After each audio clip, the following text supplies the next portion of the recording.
Oh, golly. Sorry, you guys. I don't know. It just gets me insane because it's like I upgrade. When I went over to, I want to say that YouTube has this new thing that they're doing. It's kind of like they're going to be introducing like a streaming service.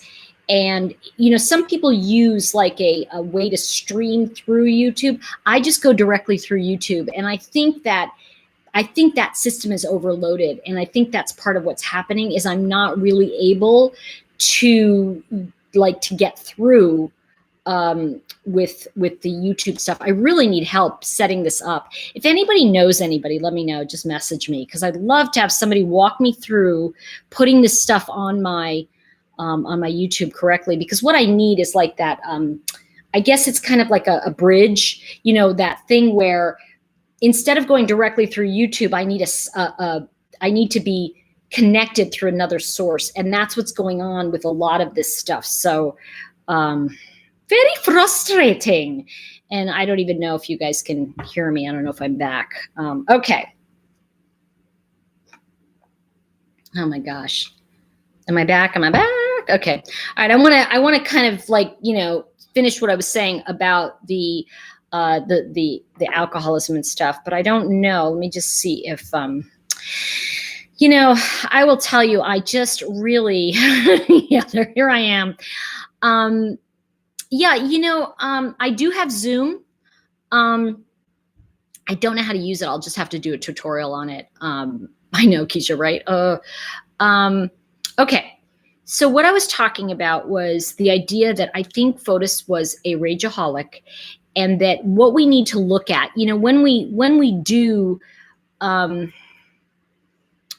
when we look at the disease of alcoholism, and, when we say it's a spiritual disease, right? It's not like but what I was talking about also was being on that spectrum. So we all are on it. Some of us are, a little bit, more on the narcissistic side. Some of us are a little bit, ADHD.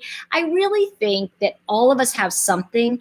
And what happens is there's a special cocktail that mixes when we see murderers. And I really feel that when we look at Fotis Dulos, I really kind of have a feeling he was a rageaholic. And, those are the guys, and they call it snapped, right? They snapped. But those are the guys that there's so much rage in them. They keep trying to feel better. And every time they rage, it's kind of like, oh, it's like a release. It's like, in a sense, it's like, oh, I feel so much better. I had rage, or sometimes, especially early on, if you're a drinker, early on, you go, oh, that felt good, because you have a cocktail and you're like, oh, that was so chill. And you can go on like that for a while, but then all of a sudden, it doesn't work anymore. And all of a sudden, there is the object of that rage, and that release of that rage isn't there anymore. And you see, I think what happened with Fotis is his kids were in the way. That was the only thing that stopped him. And I want you to notice this also. He did not. This is a guy that did not kill his kids. He waited till she took them to school, and he killed her. I also feel like he has some of that sexaholic thing going, rageaholic, sexaholic, because I feel like he didn't even leave Jennifer before he was with Draconis. And then he didn't even leave Draconis before he had another girlfriend. So I feel like he was insatiable energetically. And I think that Jennifer was the one that was happy. She was happy. And I don't think he was going to allow anybody to be happy with her. And that is just it's so selfish. So you can call it narcissistic, but I really look at it as a tremendous damage. I mean, I really think that when people talk about, when people talk about Chris Watts, I think he's crazy. I think he is certifiably insane. And I there's just no way about that. You can put all those cocktails on him. You can call him narcissist. You call him this, and you can try to understand it. But at the end of the day, like I said, the elevator doesn't go all the way to the top. It's just really that simple when you have people like that. Yeah, it is. You know what? I'll tell you. Hi, Amanda. I'll tell you, it's just one of the things I want to say is that I want to talk about the ways you notice a rageaholic, because I think it's very important. Look, alcoholics, you can tell, okay? And you get the two kinds of drunks. You get the kinds that are extremely happy and drive you crazy, and then you're the crazy one. And then you get the violent ones and you're afraid, and women stay through it, okay? But let's talk about what to look at.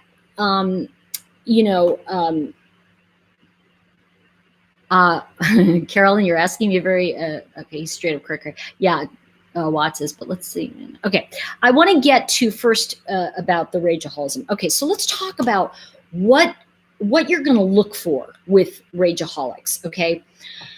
The first thing is that you're going to notice that they have an extreme, it really, I want to say that it can, the best way to put it is that it can be masked by a feeling of narcissism. That's why I get worried sometimes, because when you say, oh, that person's narcissistic, that doesn't necessarily mean they're violent.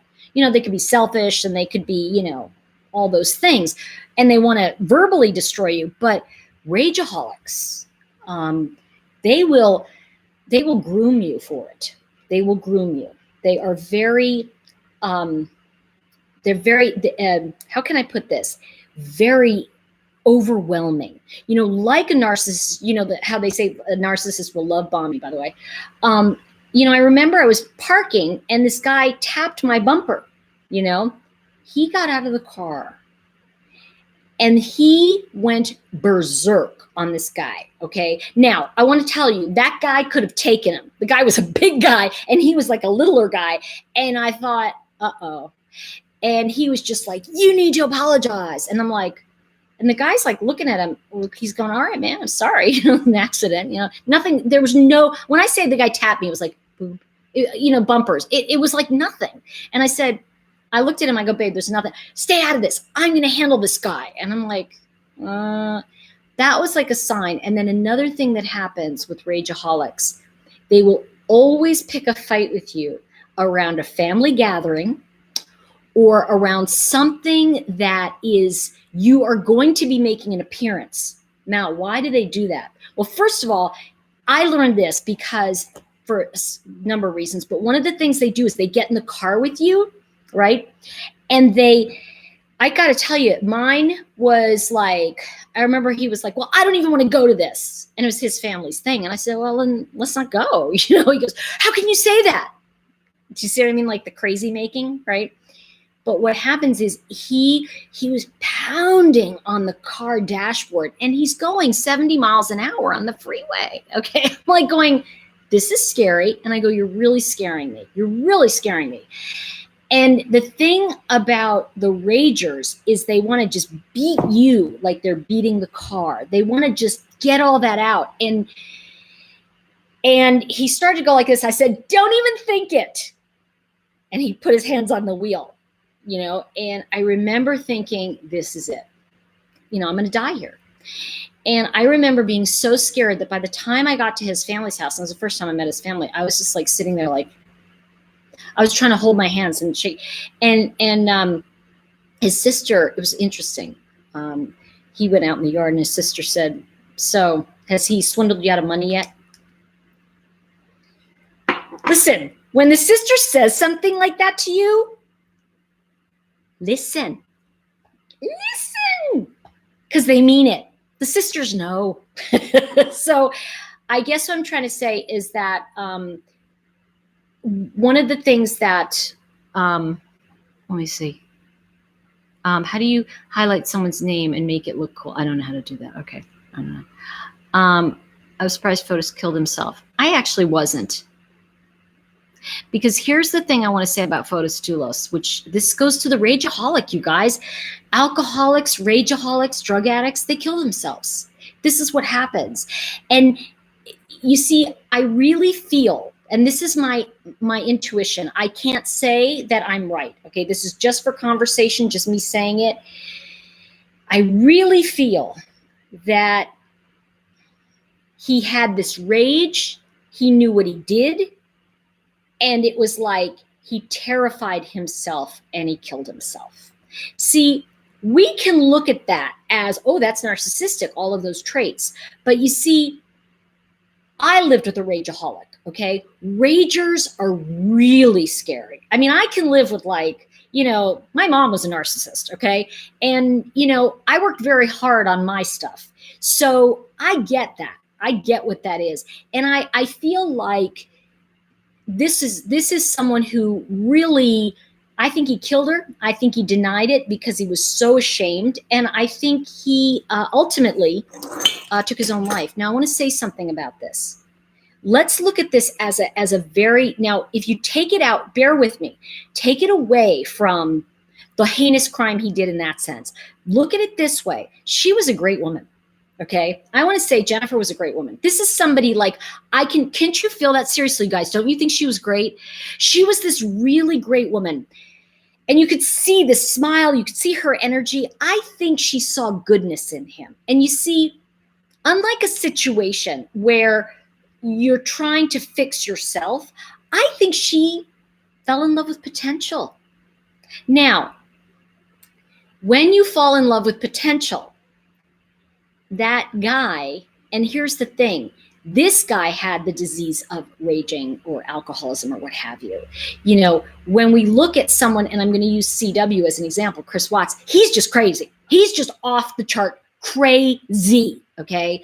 But I think one of the mistakes that sometimes we can make, especially now, because at least for me, that I'm so desensitized after the CW case, I'm kind of like, oh my gosh, that, you know, there's that tendency to label everyone, right? Label everyone as like, oh, that's a narcissist. Well, I think we have to say, please don't forget the disease of alcoholism, overeating, raging, all of those things. And by the way, a physically violent man is one of the weakest humans on the face of the earth. So it's perfectly normal that you would call him a coward, okay? Because they can't handle their life, right? And it's that fabulous moment almost when Jack Nicholson said, you know, you can't handle the truth. And why were we all so riveted by that? You know, and we still make fun of that. You can't handle the truth. Because you see,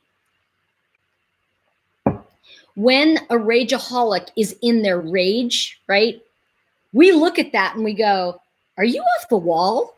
Like, because it looks like something other than it is, when the reality is that this is a scream for help and I'm going to take your life to prove it. You know, it's really, let's see. Okay, Small Town Mom just said there's another reason ragers get worse. They hate that you're so positive and successful. Not only that, they hate that you're not in pain. How about that? Think about that for a minute.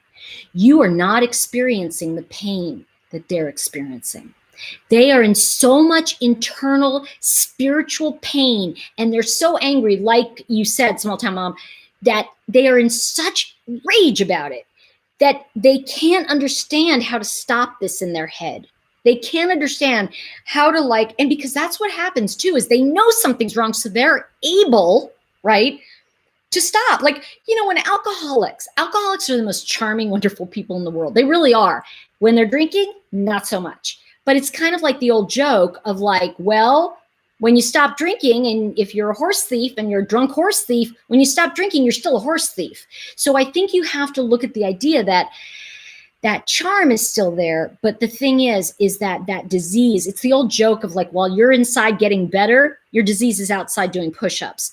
And so that's why ragers progress. They don't get better. They get worse and worse and worse. And as you deal with a rageaholic, if you don't lower yourself, if you don't feel bad too, they hate you for it. And for a long time, and this is for me, my truth of like, for a long time, I did feel bad. And then suddenly one day, and I said this to a friend of mine, I said, you know what happened to me? And she said, what? I said, he terrified the mean right out of me. And she was like, that's a bizarre thing to say. And I said, think about it. You know, if you have your own narcissism, you have your own issues, and you are someone who's irascible and mean, right? Mean. And you're with somebody who's violently mean, you like go, oh my God, that's my mirror. Like, holy crap, that's who I am, because that's what I was attracting. And suddenly I wasn't that way anymore. It was like, it's almost like, it's tight, tight, tight. And then when you just relax, it releases. It was like, I wasn't that way anymore. And I couldn't, let's see, who did, Tori? I'm trying to see what you're asking about. Let's see. He completely planned that murder. Thought he did a good job. I think he did plan it, but I think here's the thing I think about Dulos. I think he planned it, but I also feel like he was just in that, I'm going to get rid of the source of my misery, let's see. I think he felt her wanting to leave him and could, oh no, she already left him. True Crime Trish, she already left him. They were apart from 2017. He was having an affair with Draconis, and Draconis was cited when Jennifer filed divorce. She was afraid he was going to kill her once she filed for divorce, but he was already having an affair. That's what I mean when I say a voracious appetite. He had this woman, She's like, why do you want me? You got that. So it's that thing of like, let's see. I haven't seen, oh, I know. Thank you, Dorothy. Good to see you. Thanks, Stephanie. I think the thing to look at is that, you see, when we can see in our partner that true reflection of who we are, because I'm going to tell you, we show up in our love life. Sorry, kids. You can just drop the quarter by the door. It's like, oh gosh. But I want to say that, like, who you are attracted to or who you bring into your life is going to be your mirror.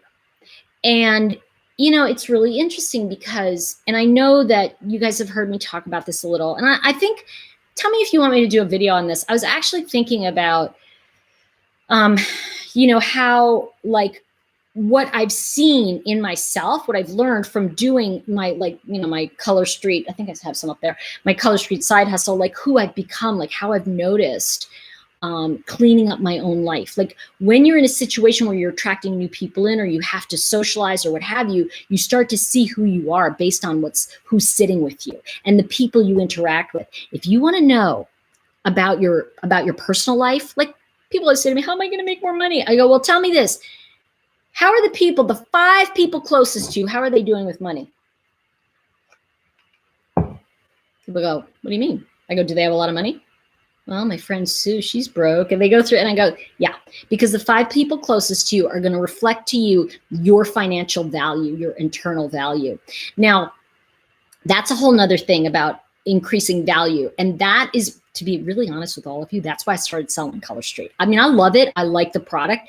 But I started selling it because I felt like I wanted to work on my own value issues. And boy, I tell you what, you want to look at shit like that. You want to look at that stuff. I'm telling you, that's the way I do it. I mean, I get into something and I get uncomfortable and I work on it. Let me see. Let's see. You only mirror the company you keep. I agree with you, Clark. Absolutely. Absolutely. And you are, because here's the thing, and I'm glad you said that. By the way, welcome. I don't know if you're new. Anybody new? I want to welcome you. Because I kind of like to say hi to people. Oh, Tony. I'm sorry about that. Let me see. Lost my mom at 14. Yeah, it does shape your life, doesn't it? I was very lucky. I'm going to say this. I had, he drove me nuts. Don't get me wrong. My father and I had quite the relationship, but I loved my dad. We had a real, and as I'm writing the book and it's taking place in that time period of 1939 to 45, there was something else that I learned that was very interesting. All of the little details that we ignore about our life. One of the things because I'm right now, I'm coaching people. So I'm working one-on-one, but I have like 3 people in this, I'm teaching them the, what am I in? They're in level 1 of the interpreter. So I'm teaching 3, I'm really working closely with them and they're getting, intense coaching. And one of the things I say all the time is what you skip will stop you.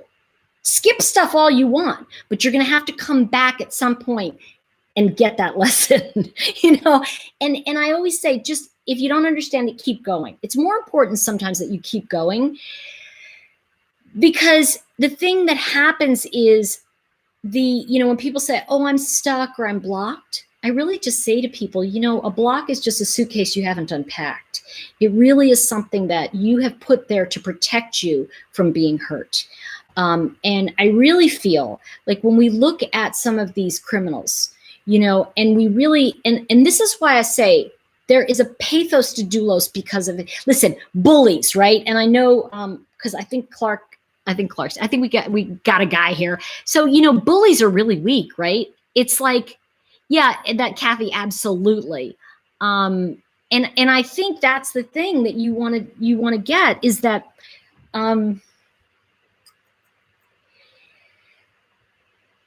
that bullies are so desperate that when you really stand up to them and call them, they are like these little teeny weak people, And by the way, look at all the movies from the 80s that depicted bullies. Think about it. We can look at Back to the Future, The Karate Kid. All of these movies in that time period were about the underdog who was beaten down, who learned what they needed to learn to overcome the bully, who was really somebody that was a loser. So why, truth bombs, why did we see that in the 80s? Because the 80s was the big adult children of alcoholics. AA became popular. It was like an ongoing thing, is like, this is what we lived with. So one of the things I want to say to you is that just buckle up on this one. I hope you're ready. I hope you're ready. Everything goes, truth bombs, everything goes in 80-year cycles. Money goes in 80-year cycles. How do I know that? Well, 2008, right, was exactly 80 years, right, from 1928. You with me? 1928 preceded the big crash.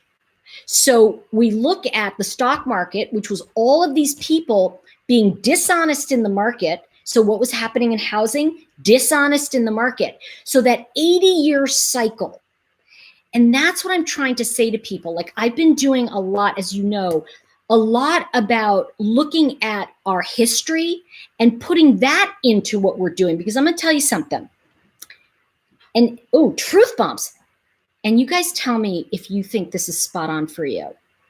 The thing I want to say to all of you is this, that I don't know a person out there who doesn't have wounding.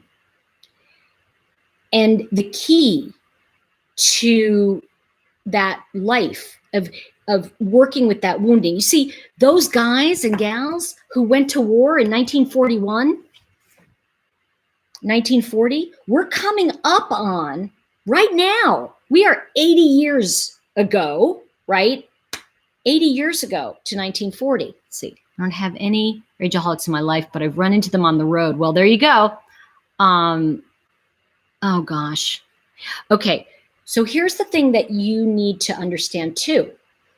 And here's something I'm going to say to you, Red Like Wine. Red Like Wine said she didn't have any rageaholics in her life, but she runs into them on the road. Here's what I want to say to you. That means that there is something connected energetically with you and travel.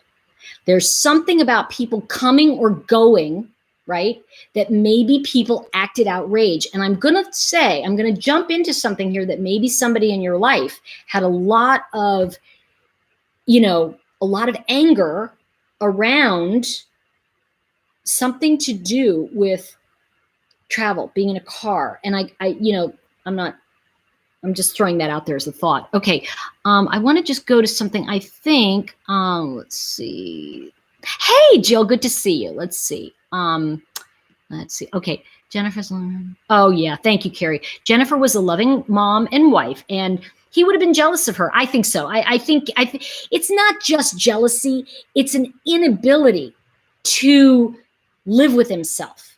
And when I say that, it's like, I don't know about you, but like, okay, so I had a best friend a long time ago.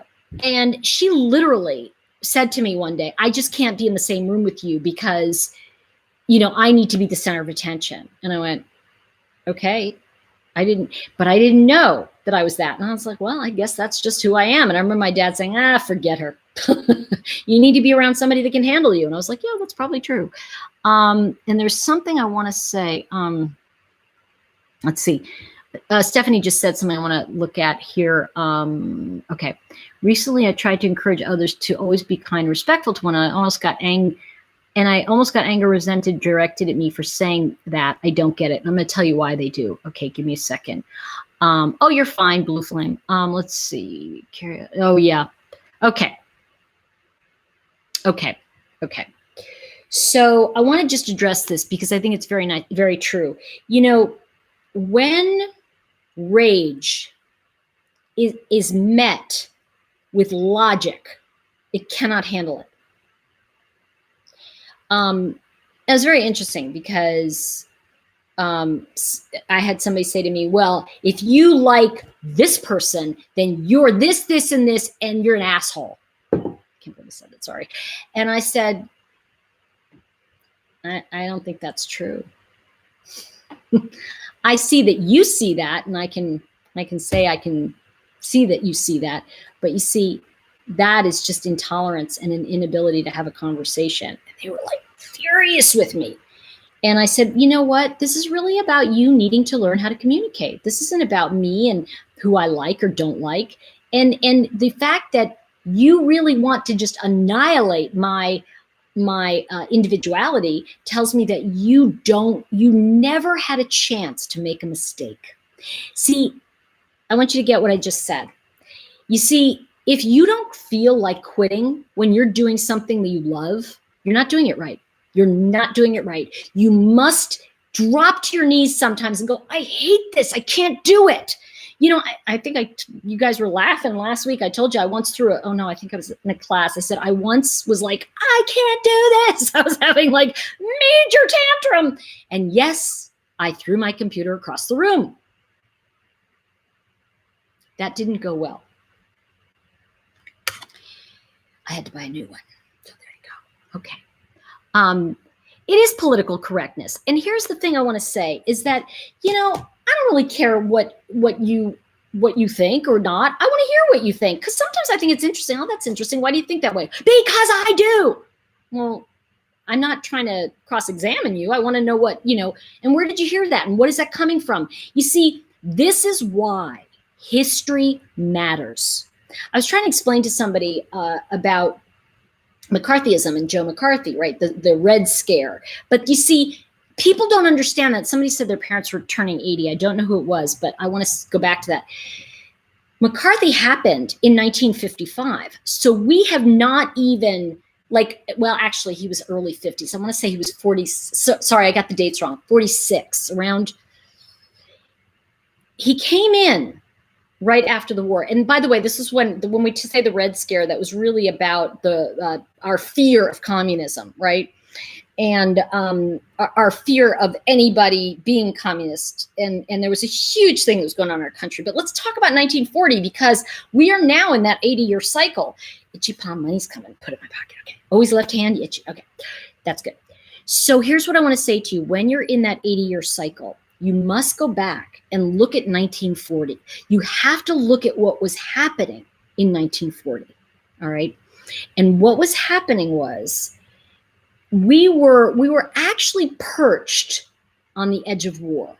Now, what's interesting is about that, I don't feel necessarily that we're going to go to war. I think the wonderful thing about those 80-year cycles is you actually can get better. See, I feel very hopeful, because I think that what happens is that if that 80-year cycle happens, and we're looking at the 80-year cycle of and gosh, it would get political and I don't want to do that. But I want to say that there's a lot of things that happened 80 years ago. Children were put in camps, right? There are a lot of things that happened 80 years ago. Those children were killed in Auschwitz and all that. We're seeing now the way things are trying to change. People are trying to change things. And, people are like, oh, it's so awful. And I'm like, oh God, you don't know from awful. We really don't know from awful. you're having feelings, but that doesn't mean it's awful. It means that gives us an opportunity to say, I want to quit. But that doesn't mean it's your fault that I want to quit. It means that I'm so frustrated, I don't know how to handle my feelings. And I don't think we really learned, this generation in particular did not learn how to deal with frustration. And believe me, I didn't really learn it that well either, but I had to eventually face it. And as I say this to you, I want to say that I really feel that there are certain children, they're boy, you know, what do they call them? Man-child, right? Okay, so there's certain children that, let's see. Oh yeah, leave ragers alone. Hey, Thomas, good to see you. I just want to say hi to a couple people. Hi, Tracy. Okay. Yeah, okay. I'm glad you said that. Coping skills. You know, do you remember when we were little? And you guys know this, okay? Because you're here, because you're the smart ones. I'm saying that because you kind of get what I'm saying. Remember when we were little? I don't know about you, but my father would just go like this. I would go, I'd be saying my stuff. I'd be like, you know, and this and this and this. And my father would go,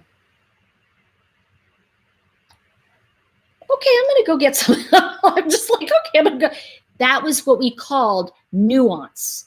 How do you do that in a text? How do you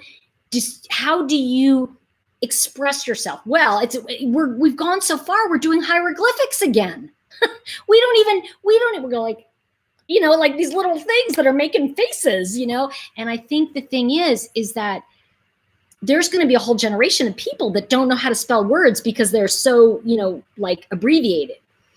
Here's what I'm going to say. And forgive me as I say it, you know, the other generations, oh, that's bad. I don't think it's necessarily bad. I think that we have to recognize that we all as Americans, and I'm going to use Americans, I know some of you are from other countries, but I want to use this as an example.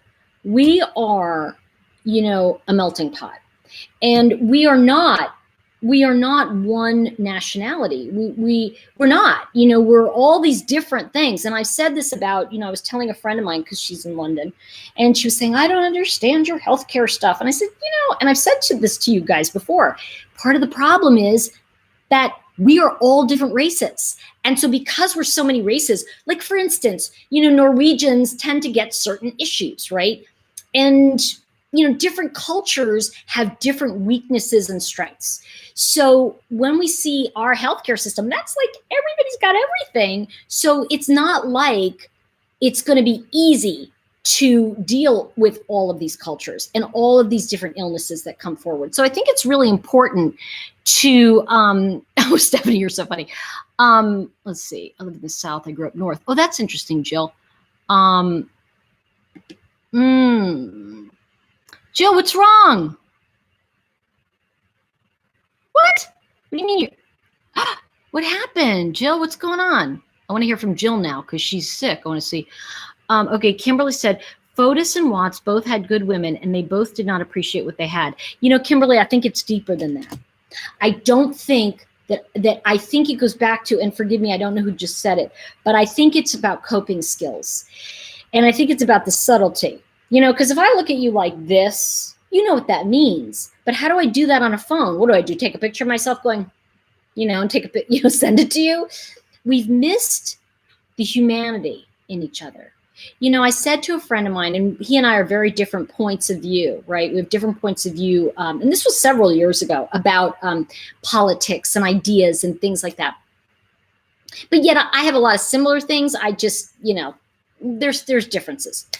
But I don't care because to me, I always want to hear what somebody says. I mean, I like, you know, I want to go, so why did you vote for that person? What do you think about that? You know, I've always been that person. I've always been like, yeah. And what does that mean to you?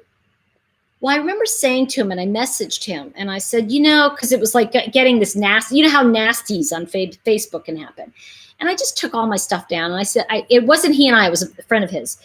And I just messaged him and said, I really wish we could sit in a room and just, you know, talk. And you know what he said? He said, well, you're not going to change my mind. And I thought, wow, you missed the whole point of being together, didn't you? See, I think that's what people are missing, is that, well, you're not going to change me. I feel this way. Well, you know what? I'm not looking to change you. I'm looking to like you. It's a very different conversation. I'm looking to be able to love you. I'm looking to be able to see your humanity and for you to see mine. But when we shut somebody out because we make a decision that they're a certain way, isn't that a certain amount of hate? So I think it's really interesting that, we have lost that idea of, I really want to hear what you have to say, and I think that for me, I'm always fascinated. Like, I love stoking the fire because I love going, so what do you think? So what do you think? So what do you think? And I like listening to what everybody has to say. And the reason that's important for me is because it helps me get to know what's really going on in you. It helps me understand how you think and what you value. How do I know what you value if it's just about, well, you're this? Oh, all right. Well, okay. And somebody called me a particular name that, and I was like, I said, well, I don't know that I identify with that. Well, the people that say they don't identify are that. I'm like, okay. So why do you have that experience? Like, what is that about? And he couldn't go any further. Well, it's just because that's the way it is. And I was like, but it doesn't make sense to me. Can you explain it? And all he could do was be angry at me. And I thought, and at a certain point I said, listen, I am experiencing you venting on me, and I am not experiencing communication. And his response was, how can I communicate with someone like you? See, once you do that, it's over. Game and match. What do you think was going on in 1940 in Europe? They couldn't talk to each other. Hitler was just bombing the heck out of, like, he obviously in 1939 he took Poland, and he wanted Britain, but he was also taking Czechoslovakia. There was no discussion. It was just, I'm going to take what I want and do what I want. Now, here's the funny thing. You can see that when you look at a political argument, you can see that both sides think the other one's doing that. So what I'm trying to say to you is, and I'm going to back up here by saying this. One of the things I think we really have to be careful about when we look at criminals and we look at people who are murderers, I think it is very important that at a certain point it's kind of like a profiler, right? Profilers have to feel what that murderer is feeling. They have to experience who they are. And it's a very intuitive skill, right? Because you take the facts, but you also have to. And that's why when I said to you, and when I say to you about Fotis, I'm kind of looking at it like he has this inability, because here's the problem. He was always coddled. I think he was coddled by his mother, and he was probably not treated the best by his father. And I want to find out more about that, because I think that we're going to find out more about what creates the monster, because I do feel that there are some people who can get help. But what makes the difference between a rager who can go get help and a Fotis who just wipes out his wife and himself? I know it's an amazing skill. Let's see. Let's see. Red like wine. How did they get to the point in 1940? We need to make sure we don't have a repeat of that. And I'm going to tell you how. Okay, I'm going to tell you how to change it. Oh yeah, I see what you're saying, Dorothy. Okay, let me just look. Okay. My father, and I am really vibing on him lately. For obvious reasons, I'm working on the book around the time, but and I'm learning more about him. But one of the things I think is very important is that we not let the youth forget what. And I'm using America, but there are many countries that were the allies. And they are, I'm working with now a Japanese woman as well. She's one of the people I'm coaching. And it's amazing because she's talking about the guilt she and her, and the Japanese in her community, her friends and family feel about that war. And I think we have to really look from all sides now. And I think Several years ago, I had written a children's book. I want to say this is like 15 years ago now. Anyway, I was in California, and it was like February was, I think it was Mystery Month, it was Black History Month. And my character was mulatto. I don't know what you call it now. I'm so sorry if I'm inappropriate. Please forgive me, because we used to say mulatto, mixy mix, but now it's like, I guess you're just call it mix. Let's see. Oh yeah, I agree with you, Dorothy. Let me just see this. Yes. Okay. I agree. I just approved a couple things. So here's the key to this. When I went to that school and I said to the kids, the first thing I said, well, how many of you know about what D-Day is? That was it. I said, how many of you know what D-Day is? And every kid in the class raised their hand.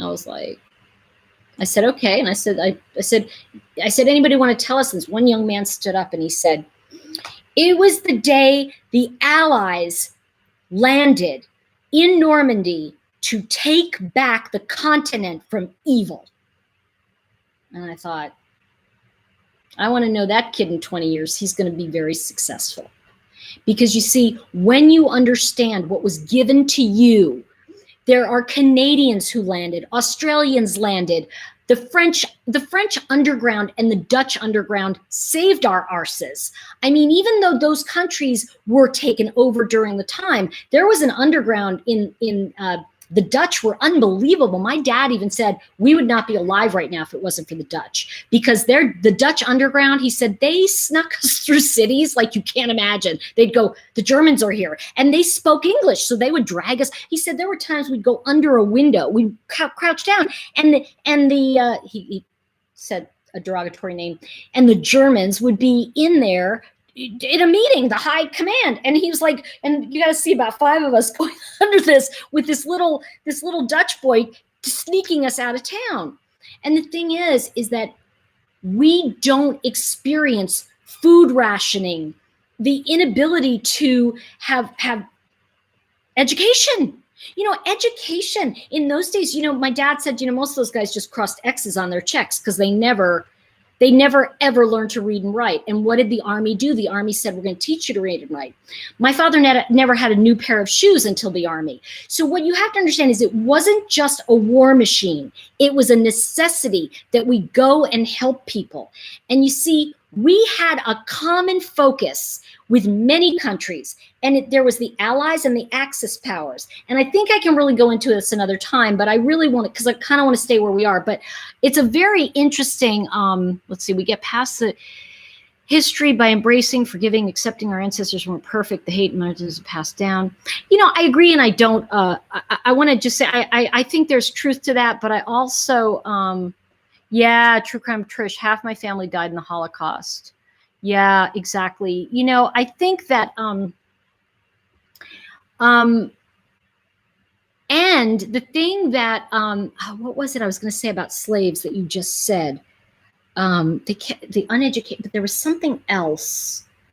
I can't remember what it was, but okay. But here's the thing that we have to really understand is that, and this is going to be a really kind of big one, and I'm going to tell you this, and then I'm going to wrap up with Fotis. And okay, so here's what I want to say.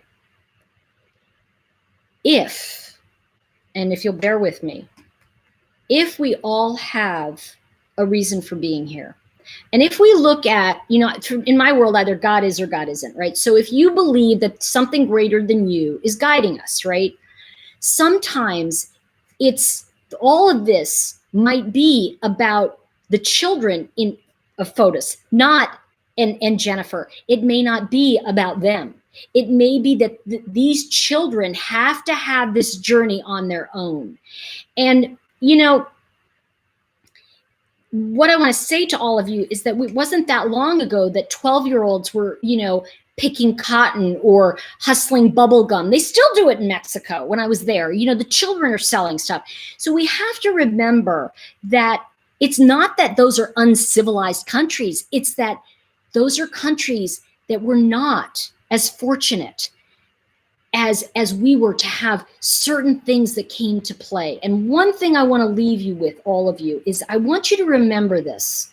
Don't ever forget that my father used to say this, don't ever forget that we are a republic in America. We are not a democracy. And there's a big difference, big.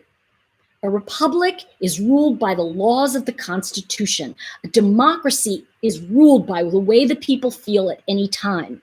And one of the things that my dad said to me, and I want to give this hope to all of you tonight, is that no matter what, as long as we have a constitution and as long as we are a republic, if we follow it, we will be okay. No matter who comes into the White House at any given time. And he said, I've lived through some doozies.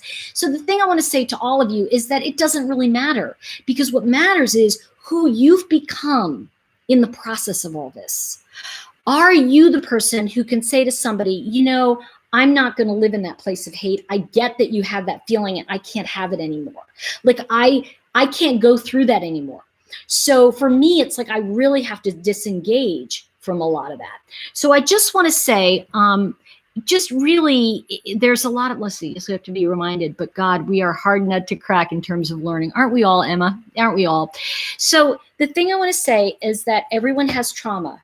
And remember that, and this is something else that I teach, that I work with, is that our experiences don't necessarily define us. It is how we choose to define them, the experiences that define us. And that I will leave you with tonight. So I've had such a nice evening with all of you, and I really thank you. I've got like only a ton of work to do that, you know, I should have been doing, but it's okay.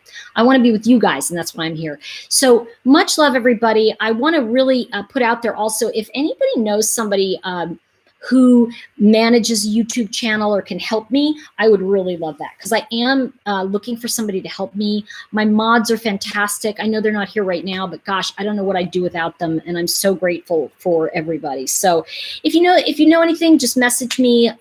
You can get me through support@torihartman.com, or you can message me either here or on the, what do you call it? My brain.